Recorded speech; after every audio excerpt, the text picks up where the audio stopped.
ये मैं आपको 7 योग पोज बता रहा हूं, बहुत फायदा कर सकते हैं। पहला बहुत ही सरल है, आपको सीधे खड़े हो जाना है, ताड़ासन करना है और कम से कम हर बार 10 सेकंड 15 सेकंड अगर आप रुक सकते हैं, नहीं रुक सकते तो 5 सेकंड रुकिए और इस क्रिया को कम से कम 3 सेट्स कीजिए इसके। तो ये है पहला, आप ताड़ासन पे गए सीधा, और जो नहीं खड़े रह सकते हैं वो 30 बार कम से कम ऊपर नीचे अपने बॉडी को इस तरीके से करेंगे। ये है इसका तरीका, इसमें हम अपने पंजों पर खड़े हो रहे हैं, 30 बार कम से कम इसको करें। और जो आपका साधारण व्यायाम है जिसमें आपको रोटेशन ऑफ बैक करना है, रोटेशन ऑफ शोल्डर करना, जितने भी कप जॉइंट्स हैं, ये इस तरह से कम 30 बार कीजिए आप। ये चाइल्ड पोज है जिसमें आप हाथों को आगे करेंगे और बच्चे की तरह ऐसे थोड़ी देर यहां रुकेंगे। हर बार योगा करने से पहले या तो योग मैट बिछाएंगे या फर्श को अच्छे तरीके से साफ करेंगे, फिर ऊपर आएंगे, ये ऊपर आए सीधा, फिर हाथों को थोड़ा आगे फैलाया, फिर उसके बाद पंजों को मोड़ते हुए हाथ सीधे हैं बिल्कुल, माथे को नीचे लगाने का प्रयास थोड़ा सा करेंगे, थोड़ी देर इसी आसन में रहेंगे। जो हिप्स हैं हमारे वो ऊपर की तरफ रहेंगे। इसे कहेंगे सिटेड फॉरवर्ड बेंड।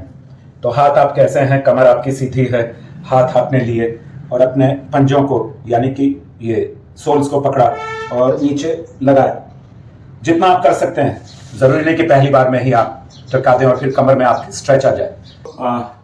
सूर्य नमस्कार में भी होता है ये, और इसे स्टैंडिंग फॉरवर्ड बेंडिंग कहेंगे। स्टैंड होकर फॉरवर्ड बेंड करेंगे, दोनों पैरों में थोड़ी सी दूरी रखेंगे, थोड़ा बैक स्ट्रेच करेंगे 1-2 सेकंड, फिर नीचे, फिर अपने पंजों के नीचे अपनी उंगलियों को लगा देंगे और कम से कम 3 से 5 सेकंड आप यहां रुकेंगे, नॉर्मल ब्रीदिंग करते रहेंगे, फिर जाएंगे ऐसे ऊपर, फिर नीचे, इस तरीके से 10 बार, फिर आहिस्ता आहिस्ता आप बढ़ा सकते हैं।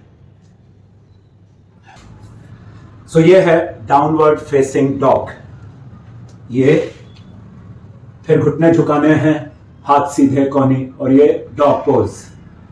फिर ऊपर जाइए, थोड़ा सा गर्दन को अंदर ले जाइए, कंधे को अंदर ले जाइए, फिर नीचे आइए और ये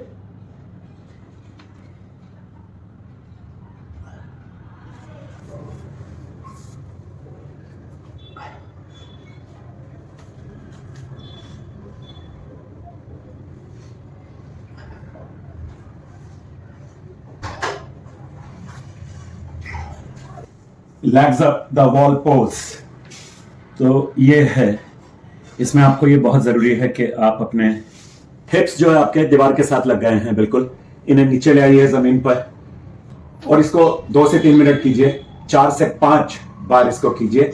और थोड़ा सा एक और एडिशन कर सकते हैं कि अपनी गर्दन ऊपर ले जाएं, फिर नीचे ले आएं और ब्रीदिंग नॉर्मल करते रहें।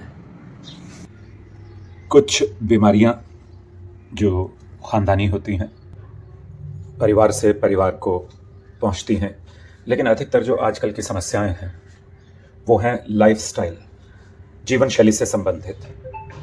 पर प्रोस्टेट के लिए हमें ये बहुत ज़रूरी है कि हम ध्यान रखें अपने खान पान का, अपने टेस्ट्स करवाते रहें, व्यायाम बहुत अच्छे से सोच समझ कर और अच्छी ट्रेनिंग लेकर करें, और पानी जितना ज़रूरी है उतना तो पिएं, और सोने से कम 2 से 2.5 घंटे पहले हमें पानी का प्रयोग कम से कम कर देना चाहिए। और be positive, every medical problem is curable if we take good care of all the things I have described.